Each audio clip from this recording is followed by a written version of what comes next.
Hello friends, मैं हूं मनीष वर्मा और आपका स्वागत है हमारे YouTube channel learn of techno पर। डियर फ्रेंड, आज जो हमारा सेशन होने वाला है ये एलपी टेक्नीशियन से रिलेटेड है। इससे पहले वो काफ़ी क्लासें हमारी हो चुकी हैं। पहले के वीडियो अगर आपने नहीं वॉच किए हैं तो डिस्क्रिप्शन में आपको प्लेलिस्ट के लिंक मिल जाएगा, वहाँ से जाकर आप पहले के सारे वीडियो वॉच कर सकते हैं। वीडियो को एंड तक ज़रूर वॉच कीजिएगा। और अगर आप एएलपी टेक्नीशियन के साथ ही कोई भी कंपटीशन लेवल या इंट्रेंस एग्ज़ाम की तैयारी कर रहे हैं तो आपके लिए बहुत ही अच्छा चैनल है। आईटीआई स्टूडेंट के लिए 100% डेडिकेटेड चैनल है, जिस पर आपको टेक्निकल रिलेटेड थ्योरी है वो कंप्लीट करवाई जाती है। अभी हमारी वन लाइनर एमसीक्यू की सीरीज चल रही है, जिसमें आपको टाइम टाइम पर इंजीनियरिंग ड्राइंग की क्लासें भी मिलती रहती है। चलिए क्लास को शुरू करते हैं। वीडियो को एंड तक ज़रूर वॉच कीजिए। फर्स्ट है आज का हमारा, ट्रेवलिंग वॉल क्रेन लोड को 3 दिशाओं में शिफ्ट कर सकते हैं।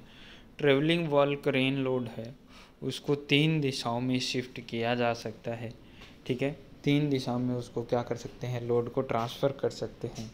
डायरेक्टली आपको पूछा जाएगा ट्रेवलिंग वॉल क्रेन है उससे कितनी दिशाओं में हमें मूवमेंट दे सकते हैं या फिर उसको शिफ्ट कर सकते हैं, तो 3 दिशाओं में उसको शिफ्ट वो किया जाता है। 3 दिशाओं में कैसे शिफ्ट किया जाता है, तो उसके क्या है 3 पिलर बने होते हैं, जिनको क्या अलग अलग दिशाओं में तीनों को सेट करते हैं। उसके बाद में उस पर लोड को उठाया जाता है। ठीक है, 3 अलग अलग पिलर बने होते हैं जिसको 3 दिशाओं में हम ट्रांसफ़र करते हैं, अलग अलग 3 दिशाओं में लगाते हैं आमने सामने, और उसके बाद में उस पर क्या किया जाता है, लोड लगाया जाता है। नेक्स्ट क्वेश्चन है हमारा, एक जिग जिसका बेस नहीं होता परंतु उसे ड्रिल करने वाले जॉब पर सेट किया जा सकता है उसे चैनल जिग कहते हैं। यानी कि क्वेश्चन क्या पूछा जाता है कि ऐसा कौन सा जिग होता है जिसमें बेस नहीं होता, तो चैनल जिग में क्या होता है, बेस नहीं होता है, वो एंगल के आकार का होता है। ठीक है, और उसका यूज हम कहाँ पर करते हैं, तो उसका यूज हम करते हैं कहीं पर भी, जैसे कोई एंगुलर कोई सरफेस है उसके ऊपर 90 डिग्री में कोई सुराख वगैरह करने के लिए, उसके सेंटर में सुराख करने के लिए किया जाता है। ठीक है, तो ऐसा कौन सा जिग है जिसमें बेस प्लेट नहीं होती या बेस नहीं होता है, तो वो चैनल जिग होता है। एग्जाम में बहुत बार पूछा गया है, मोस्ट इम्पोर्टेंट क्वेश्चन है। डियर फ्रेंड, क्वेश्चन ऐसे ही आएंगे, बस थोड़ा सा उसको घुमा फिरा कर दिया हुआ रहता है, और तो आपको क्या है उस क्वेश्चन के साथ में घूमना नहीं है। ठीक है, क्वेश्चन को ध्यान से पढ़ना है, उसकी थ्योरी को समझना है, उसके बाद ही आंसर देना है। अलग अलग तरीके से क्वेश्चन है वो पूछे जाते हैं। नेक्स्ट क्वेश्चन की अगर मैं बात करूं तो यहाँ पर दिया हुआ है, एक जिग जिसका प्रयोग एक लोकेशन में एक से अधिक ऑपरेशन करने के लिए किया जाता है उसे स्लिप रिन्यूएबल जिग बुश कहते हैं। स्लिप रिन्यूएबल जिग बुश। स्लिप रिन्यूएबल का क्या मतलब होता है कि हम बार बार उसको क्या कर सकते हैं, चेंज कर सकते हैं। तो ऐसा जिग बुश जिसमें लगा होता है तो उसमें क्या होता है, एक ही लोकेशन में एक से अधिक ऑपरेशन कर सकते हैं। एक से अधिक ऑपरेशन करने का क्या मतलब होता है कि एक बार हमने जिग बुश को सेट कर दिया, हमने जिग को लगा दिया, उसके बाद में जिग को अलग अलग जगह सेट करने की आवश्यकता नहीं है। ठीक है, अलग अलग जिग सेट करने की आवश्यकता नहीं है, ना ही जिग बुश की आवश्यकता है। उसी में क्या है, अलग अलग साइज़ के बुश हम लगाते रहेंगे और अलग अलग ऑपरेशन है वो करते रहेंगे, तो उसको बोला जाता है स्लिप रिन्यूएबल जिग बुश। ठीक है, एक जिग जिसका प्रयोग लोकेशन में एक से अधिक ऑपरेशन करने के लिए किया जाता है, किसका, स्लिप रिन्यूएबल जिग बुश का यूज हम करते हैं। नेक्स्ट क्वेश्चन है हमारा, इसमें दिया हुआ है, रेक और पिनियन गियर ड्राइव में रोटरी मोशन को रेसिप्रोकेटिंग मोशन में बदला जा सकता है। रेक और पिनियन गियर ड्राइव में रोटरी मोशन को रेसिप्रोकेटिंग मोशन में बदला जा सकता है। अब रेक और पिनियन क्या सिस्टम होता है, रेक और पिनियन आपको कहाँ पर देखने के लिए मिलेगा, तो रेक और पिनियन मिलता है लेथ मशीन पर, जहाँ पर क्या है, कैरिज को हम मैनुअली आगे पीछे जब स्लाइड करवाते हैं तो वो रेक के ऊपर ही आगे पीछे स्लाइड करता है। ठीक है। तो ये क्या है, रेक और पिनियन गियर ड्राइव में रोटरी मोशन को रेसिप्रोकेटिंग मोशन में बदला जाता है, ठीक है।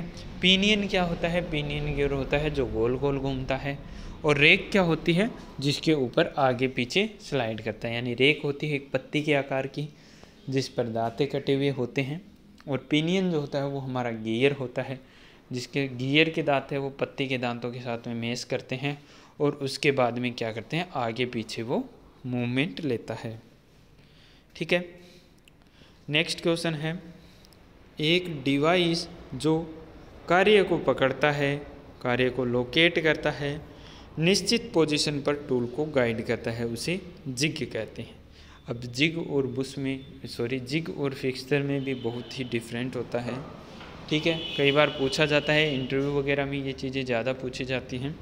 तो जिग क्या होता है, जो कार्य को पकड़ता है, लोकेट करता है और टूल को गाइड भी करता है। यानी कि टूल को गाइड लाइन करेगा, कार्य को लोकेट करेगा, दोनों कार्य करेगा, वो हमारा होता है जिग। और बुश जो होता है वो ओनली क्या करता है, कार्य को लोकेट करता है, टूल को गाइड लाइन है वो नहीं करता है, ठीक है। तो जिग और जो जिग एंड फिक्सर में क्या डिफरेंट है, तो जिग जो हमारा होता है वो कार्य को लोकेट भी करता है और टूल को भी गाइड करता है, लेकिन जो हमारा फिक्सर होगा वो ओनली क्या करेगा, कार्य को लोकेट करेगा, न कि टूल को गाइड लाइन करेगा, ठीक है। तो ये भी इम्पोर्टेंट क्वेश्चन बन जाता है जिग एंड फिक्सर से। नेक्स्ट क्वेश्चन यहाँ पर हमारा निकल कर आता है कि एक गियर जिसके दांते घूमने वाले शाफ्टों के समांतर होते हैं उसे सपर गियर कहते हैं, ठीक है। एक गियर है जिसके दांते क्या है, जो शाफ्ट घूम रही है उसके समांतर है, उसके पैरेलल है, जो शाफ्ट घूम रही है उसके क्या कटे हुए हैं, समांतर कटे हुए हैं, पैरेलल कटे हुए हैं, तो उसको क्या कहते हैं, सपर गियर कहते हैं, ठीक है। एक हेलिकल गियर होता है, एक हेरिंगबोन गियर होता है, आइडलर गियर होते हैं, अलग अलग प्रकार के गियर होते हैं। उसमें सपर गियर होता है जो नॉर्मली हम यूज़ करते हैं, वो सपर गियर का यूज हम नॉर्मली करते हैं। नेक्स्ट यहाँ पर दिया हुआ है, एक क्रोबार जिसे आसानी से हैंडल किया जा सकता है और उसका पॉइंट सक्रिय गेप में फिट हो जाता है, उसे शॉर्ट क्रोबार कहते हैं। क्या है, एक क्रोबार जिसे हम आसानी से हैंडल कर सकते हैं, यानी को उसको क्या हम यूज आसानी से कर सकते हैं, और उसका पॉइंट है वो सक्रिय गेप, यानी कि कम चौड़ी झीरी वगैरह होती है, स्लोट्स वगैरह, नालियाँ वगैरह होती है, उनमें आसानी से उसको फिट कर सकते हैं, आसानी से उसमें फिक्स हो जाता है, तो उसे क्या बोलते हैं, तो उसे शॉर्ट क्रोबार के नाम से जाना जाता है, यानी कि उसको शॉर्ट क्रोबार बोलते हैं, जिसका यूज हम क्या करते हैं, कहीं पर सक्रिय गेप वगैरह हो, कम चौड़ाई के स्लोट वगैरह का कटे हो, वहाँ पर यूज करते हैं। नेक्स्ट है यहाँ पर, कूलेंट से सम्प ऑयल को अलग करने के लिए स्केयर्स का प्रयोग किया जाता है। कूलेंट में सम्प ऑयल को अलग करने के लिए, कूलेंट से सम्प ऑयल का क्या मतलब होता है कि जो वेस्टेज वगैरह हो जाता है, जिसको क्या है अब हमें यूज में नहीं लेना है, उसको अलग करने के लिए क्या करते हैं, स्केयर्स का प्रयोग करते हैं। जैसे हम छलनी से कुछ कोई चीज़ छानते हैं, उसको अलग करते हैं, तो वैसे ही ये प्रोसेस रहता है, उसमें क्या है, ऑयल को अलग किया जाता है। नेक्स्ट यहाँ पर बात करें तो नेक्स्ट क्वेश्चन दिया हुआ है, मिनरल ऑयल से मुख्य संकटक पैराफिन, नेफ्थेनिक और एरोमेटिक्स है। यानी कि मिनरल ऑयल अगर हमें बनाने हैं तो उसके संकटक क्या है, उसके यौगिक क्या हैं, तो उसमें क्या होता है, पैराफिन होता है, नेफ्थेनिक होता है और एरोमेटिक्स होता है, ठीक है। नेक्स्ट क्वेश्चन की अगर यहाँ पर बात करें तो नेक्स्ट क्वेश्चन में दिया हुआ है, कटिंग फ्लूइड में सल्फर और क्लोराइड मिलाने से वर्कपीस और टूल तथा चिप्स और टूल फेस के बीच साबुनी फिल्म उत्पन्न होती है। क्या है कि कटिंग फ्लक्स क्या होता है, जो कटिंग फ्लक्स हम किसको बोल सकते हैं, जैसे कि हम यूज करते हैं वेल्डिंग वगैरह में, तो वहाँ पर फ्लक्स का यूज किया जाता है। तो उसमें क्या आता है, सल्फर और क्लोराइन मिलाने से वर्कपीस व टूल तथा चिप्स और टूल फेस के बीच में साबुनी फिल्म उत्पन्न होती है, यानी कि चिकनी सरफेस उनके बीच में बनती है, जिससे क्या है वो चिप्स वगैरह वो उस पर आसानी से फिसल सके, वहाँ से अलग हो सके। उसी की बात यहाँ पर की गई है।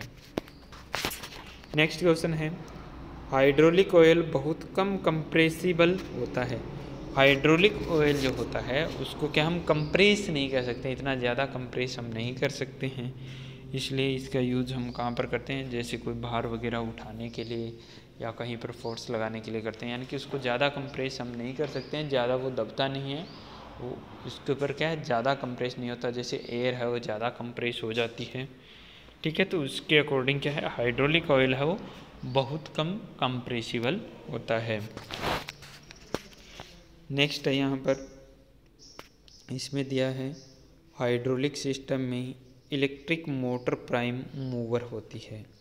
हाइड्रोलिक सिस्टम में इलेक्ट्रिक मोटर है वो प्राइम मूवर होती है। इलेक्ट्रिक मोटर प्राइम मूवर का क्या मतलब होती है कि उसके द्वारा ही क्या है इसमें हाइड्रोलिक सिस्टम में क्या बनाया जाता है, प्रेशर वगैरह बनाया जाता है, इससे ही हमारा हाइड्रोलिक सिस्टम है वो काम करता है। नेक्स्ट इसमें दिया हुआ है, एक हॉर्स पावर बराबर 746 वाट के बराबर होती है। एक एचपी में 746 वाट होते हैं। ठीक है, नेक्स्ट की अगर यहाँ पर बात करें तो एक सिंपल गियर ट्रेन में ड्राइवन गियर के रोटेशन की दिशा केवल ड्राइविंग गियर के रोटेशन की दिशा के विपरीत तब होती है जब उपस्थित आइडलर गियर की संख्या सम हो। उपस्थित आइडलर गियर की संख्या यहाँ पर पूछी गई है कि अगर सम संख्या होगी तो रोटेशन के विपरीत दिशा में वो मूवमेंट करेगा। अगर विषम संख्या होगी तो जो हमारा रोटेशन कर रहा है उसी दिशा में हमारा गियर है वो रोटेशन करेगा। तो सिंपल गियर ट्रेन में क्या है, ड्रिवन गियर की रोटेशन दिशा केवल ड्राइविंग गियर की रोटेशन दिशा के विपरीत होती है। और वो कब होगी ड्राइविंग गियर के विपरीत, जब हमारे उपस्थित आइडलर गियर जो है वो सम संख्या में लगे हुए हैं। अगर विषम संख्या में लगा हुआ है, एक गियर लगा हुआ है, तो वो दोनों क्या करेंगे, एक ही दिशा में घूमेंगे। अगर उसके बीच में दो गियर हम लगा देंगे तो वो एक दूसरे के विपरीत दिशा में घूमेंगे। उसी की बात की गई है। नेक्स्ट क्वेश्चन है यहाँ पर, गियर ट्रेन में आइडलर गियर का प्रयोग रोटेशन की निश्चित दिशा प्राप्त करने के लिए होता है। गियर ट्रेन में आइडलर गियर हम किस लिए यूज़ करते हैं, ताकि हमें जो रोटेशन की दिशा लेनी है, जो दिशा हमें प्राप्त करनी है ड्रीवन गियर पर, वही क्या है हमें मिल सके। इसके लिए हम बीच में एक या दो यानी कि सम संख्या या विषम संख्या में आइडलर गियर बीच में लगाते हैं, ताकि हमें रोटेशन है वो अपने अकॉर्डिंग मिल सके, हम गियर को अपने हिसाब से उसको घुमा सकें, एक ही दिशा में या अलग अलग दिशा में उसको मूवमेंट दे सकें। नेक्स्ट क्वेश्चन यहाँ पर दिया हुआ है, इसमें दिया हुआ है, गियर ड्राइव का प्रयोग नॉन इंटरसेक्टिंग और पैरेलल शाफ्टों की पावर को ट्रांसमिट करने के लिए किया जाता है। गियर ड्राइव का प्रयोग हो नॉन इंटरसेक्टिंग और पैरेलल शाफ्टों की पावर ट्रांसमिट करने के लिए किया जाता है। इंटरसेक्टिंग नॉन इंटरसेक्टिंग का मतलब क्या है कि जो एक दूसरे के मतलब पैरेलल जाने वाली होनी चाहिए, समांतर शाफ्टें होनी चाहिए, उन पर हम क्या है इसके द्वारा मूवमेंट दे सकते हैं, रोटेशन दे सकते हैं। अगर आगे पीछे है तो वहाँ पर हम गियर का यूज है वो नहीं कर सकते हैं कि एक शाफ्ट यहाँ पर लगी हुई है, एक्सिस के आगे एक्सिस की सीध में दूसरी शाफ्ट लगी हुई है, तो वहाँ पर हम गियर का यूज है वो नहीं कर सकते हैं, यानी कि नॉन इंटरसेक्टिंग शाफ्ट। ठीक है ना, जिनका जो बीच का एक्सिस जो है वो एक दूसरे के आगे पीछे नहीं है, एक दूसरे के पैरेलल है एक्सिस उनके, तो हम उसमें क्या है गियर के द्वारा मूवमेंट है वो दे सकते हैं, पावर को ट्रांसमिट है वो कर सकते हैं। नेक्स्ट क्वेश्चन दिया हुआ है कि दो इंटरसेक्टिंग शाफ्ट अक्षों को जोड़ने के लिए बेवल गियर का प्रयोग किया जाता है। यानी कि कोई इंटरसेक्टिंग शाफ्ट है, यानी कि जिसके एक्सिस क्या है पैरेलल नहीं है, समांतर नहीं है, इसी शाफ्टों को जोड़ने के लिए फिर क्या करते हैं, बेवल गियर का यूज़ करते हैं, जिसके द्वारा हम क्या है एक निश्चित एंगल में पावर को ट्रांसफ़र वो कर सकते हैं। एक निश्चित एंगल पर रोटेशन को ट्रांसफ़र किया जाता है इसके माध्यम से। तो वो किसके माध्यम से होता है, तो बेवल गियर के माध्यम से हम एक निश्चित एंगल में क्या कर सकते हैं, पावर को रोटेशन दे सकते हैं। नेक्स्ट क्वेश्चन में दिया हुआ है, नीचे बने चित्र में हाइड्रोलिक चिन्ह मोटर एक दिशात्मक के लिए है।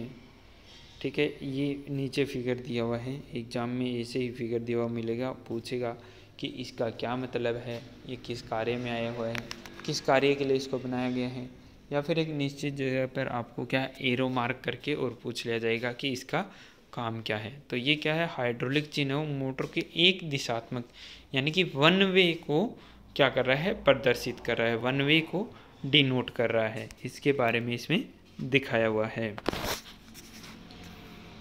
नेक्स्ट हमारा इसमें दिया हुआ है, एक गियर का मॉड्यूल D/T होता है। गियर के मॉड्यूल की बात की गई है, ठीक है। तो मॉड्यूल कैसे निकालेंगे, D/T के द्वारा। तो इसमें D क्या है, तो D है गियर का डायामीटर और T है टीथ, गियर पर कितने दांते कटे हुए हैं और गियर का डायामीटर कितना है, उसके अकॉर्डिंग हम क्या निकालते हैं, मॉड्यूल निकाल सकते हैं आसानी से। तो गियर का मॉड्यूल हम किस प्रकार से निकालेंगे, D/T, गियर का डायामीटर बटे गियर के दांतों की संख्या के द्वारा हम मॉड्यूल है वो निकाल सकते हैं, ठीक है। नेक्स्ट क्वेश्चन है हमारा यहाँ पर, स्लीव या मफ कपलिंग को एक होलो शाफ्ट की तरह डिजाइन किया जाता है। स्लीव का यूज हम कहाँ पर करते हैं, तो स्लीव का यूज हम करते हैं ड्रिल मशीन पर। जब ड्रिल हमारा टेपर सिंक ड्रिल है और वो मशीन स्पिंडल के टेपर सिंक से छोटे साइज का होता है, तो वहाँ पर हम यूज करते हैं स्लीव का, ठीक है।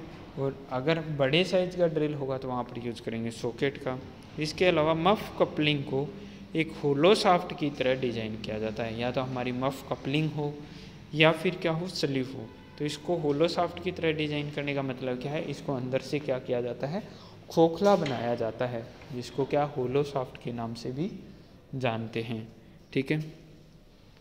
नेक्स्ट क्वेश्चन यहाँ पर दिया हुआ है, इसमें क्या दिया है कि एक फ्लेंज, क्या दिया है इसमें, एक फ्लेंज कपलिंग में फ्लेंजों को आपस में बोल्टों व नटों के द्वारा जोड़ा जाता है। एक फ्लेंज कपलिंग में फ्लेंजों को नट व बोल्ट के द्वारा जोड़ा जाता है। फ्लेंज कपलिंग की बात यहाँ पर की गई है। तो वैसे जिस घरों में यूज़ कहाँ पर करते हैं, फ्लेंची का यूज, जिसको फ्लेंची बोला जाता है, फ्लेंज का यूज घरों में कहाँ पर करते हैं, पानी की पाइपों को जोड़ने के लिए। ट्यूबवेल की जो लोहे की पाइपें होती है उनको फ्लेंजों के माध्यम से जोड़ा जाता है, फ्लेंज के माध्यम से जोड़ा जाता है। तो वहाँ पर उसको आपस में जोड़ने के लिए हम किसका यूज करते हैं, नट एंड बोल्ट का यूज करते हैं। दो फ्लेंज को जोड़ने के लिए आपस में नट एंड बोल्ट का यूज करते हैं।